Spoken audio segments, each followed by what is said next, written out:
सन्माननीय या सभागृहाचे हा सभागृह चालू झाल्यापासून अतिशय महत्त्वपूर्ण असे ठराव आणणारे आपल्या सर्वांचे सभागृह नेते सागरजी नाईक साहेब, या सभागृहातील सर्व सदस्या, त्याचबरोबर पत्रकार बंधू, प्रेक्षक वर्ग, खरं पाहिलं तर आज कामगारांसाठी अतिशय आनंदाचा दिवस आणि आजच्या या दिवशी या राज्याचे वनमंत्री, पालघर जिल्ह्याचे पालकमंत्री, ठाणे जिल्ह्याचे संपर्कमंत्री आणि या नवी मुंबई शहरासाठी तळागाळातील सर्वसामान्य जनतेला न्याय देणारे लोकनेते आदरणीय गणेशजी नाईक साहेब यांचं नवी मुंबई जनतेच्या वतीने, त्याचबरोबर सभागृहाच्या वतीने मनापासून त्यांचं आभार मानतो, अभिनंदन करतो.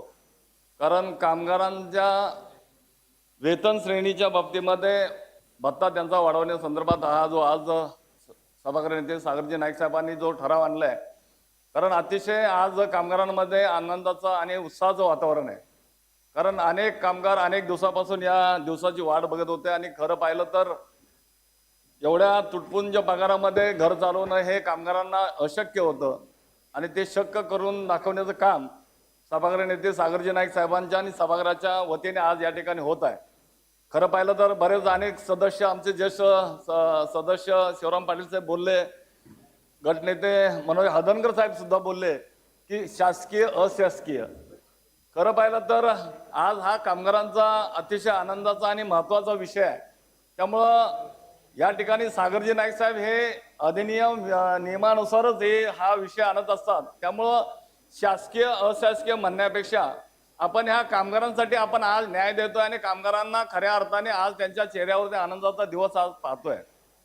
या ठिकाणी बरेच सदस्य बोलले, द्वारकानाथ भोईर साहेब बोलले, भरत नकाते साहेबांच्या बाबतीत बोलले, परंतु त्यांचा म्हणण्याचा उद्देश हा होता की काही लोक वस्तू घाण ठेवून आपण ते काम घर चालवतात, हा त्यांचा उद्देश होता. परंतु आपण त्याचा वेगळा अर्थ केला असो. परंतु या सभागृहामध्ये द्वारकानाथ भोईर साहेब आपल्या माहितीकरता सांगतो, या जनतेने या नवी मुंबई शहरामध्ये नवी मुंबई ज्या वेळेला ही महानगरपालिका स्थापन झाल्यापासून एक हाती सत्ता देण्याचं काम या नवी मुंबई जनतेने केलेलं आहे. याचं कारणच एक आहे की तळागाळातील सर्वसामान्य कामगारांना सुद्धा न्याय देण्याचं काम आदरणीय गणेशजी नाईक साहेब करतात. म्हणून अनेक सदस्यांच्या तोंडून आदरणीय गणेशजी नाईक साहेबांचं नाव आणि उल्लेख होतोय, त्याचा आनंद आमच्यासारख्या कार्यकर्त्यांना होतोय. परंतु या सभागृहामध्ये अनेक वेळा असे महत्त्वपूर्ण निर्णय सातत्याने होत आहेत आणि आदरणीय गणेशजी नाईक साहेबांच्या माध्यमातूनच होत आहेत. कारण नवी मुंबईतली जनता ही सातत्याने चांगलं काय आणि वाईट काय याचा विचार करत असते. आणि आज ज्या वेळेला आगोंडे साहेब आपण पण या ठिकाणी होता, शिवराम पाटील साहेब सुद्धा या ठिकाणी होते आणि या सर्व सदस्यांना माहीत आहे की दादांचं काम करण्याची पद्धत कशी आहे. कारण टेक्निकली बाब आपल्या प्रत्येक कामगारांची तळमळ या आदरणीय गणेशजी नाईक साहेबांना आणि आपल्या सभागृहाला आहे.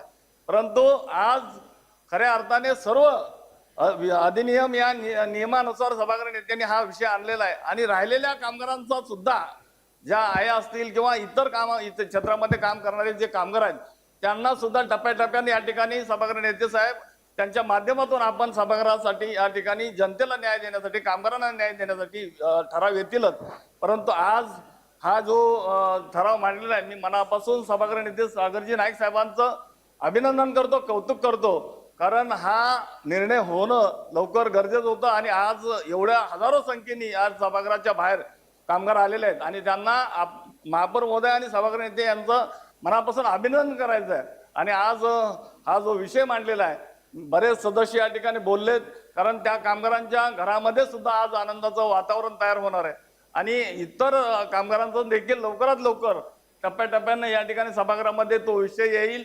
आज मी सर्व सभागृहाच्या वतीने सभागृह नेते सागरजी नाईक साहेब आणि या ठिकाणी गणेशजी नाईक साहेबांचं मनापासून आभार मानतो, अभिनंदन करतो आणि सर्व सभागृहांच्या वतीने या आनंदाच्या दिवसामध्ये कामगारांना न्याय देण्याकरता आपण आज सगळ्यांनी संमती दर्शवली, त्याबद्दल या ठिकाणी सर्वांचं धन्यवाद मानतो. थांबतो. जय हिंद, जय